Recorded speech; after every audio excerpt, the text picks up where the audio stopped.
As students at Georgetown University, we are some of the luckiest people on earth. While we live a life of privilege in and outside the classroom, some people are living in a completely different world.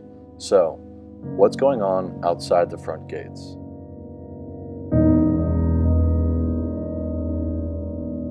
Homeless people just get thrown in jail. So if you're homeless and you bother somebody even a tiny bit, or somebody doesn't like your presence, well, they could just lock you up. Now in Miami, Florida, one city commissioner wants to make quality of life offenses illegal. This would make things like sleeping on a park bench, eating on sidewalks, or congregating in public spaces all crimes. This would, in effect, criminalize homelessness.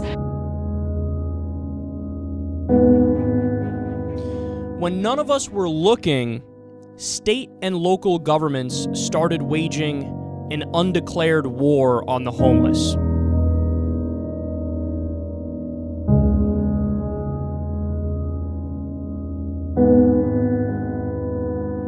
Washington, D.C. is struggling for answers after figures reveal that a record 4,000 people now live in the capital's homeless shelters. I don't feel like a man on the inside because I can't provide for my family, can't provide for my kids, you know, and I'm asking everybody for a handout.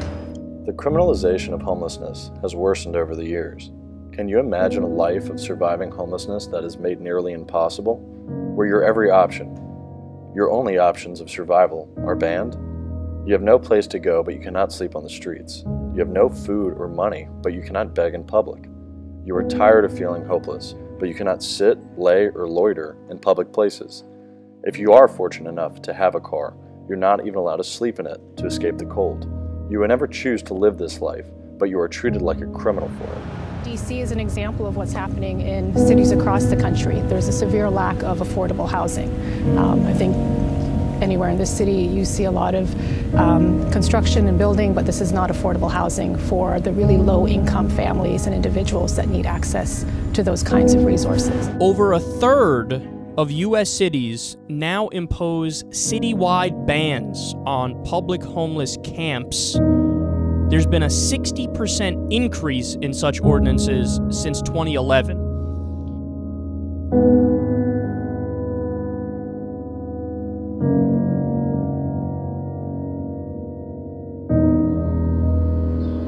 When I was 17, I got pregnant with my son, Desire.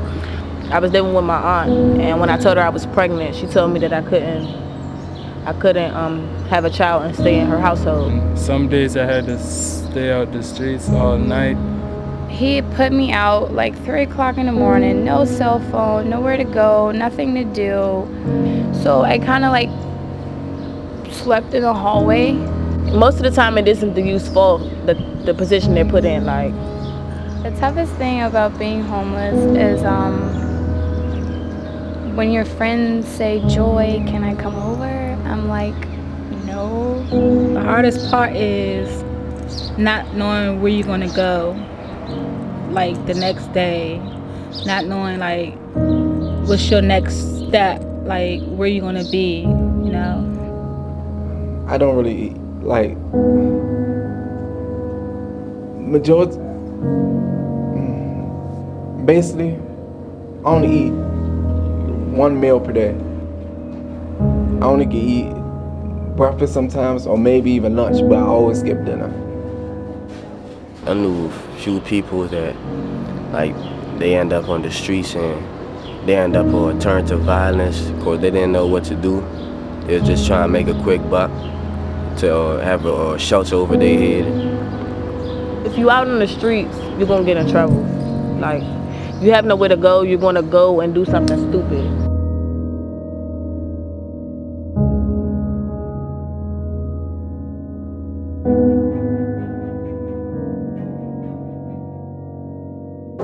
What if it was you? What if this was you? What if this was you?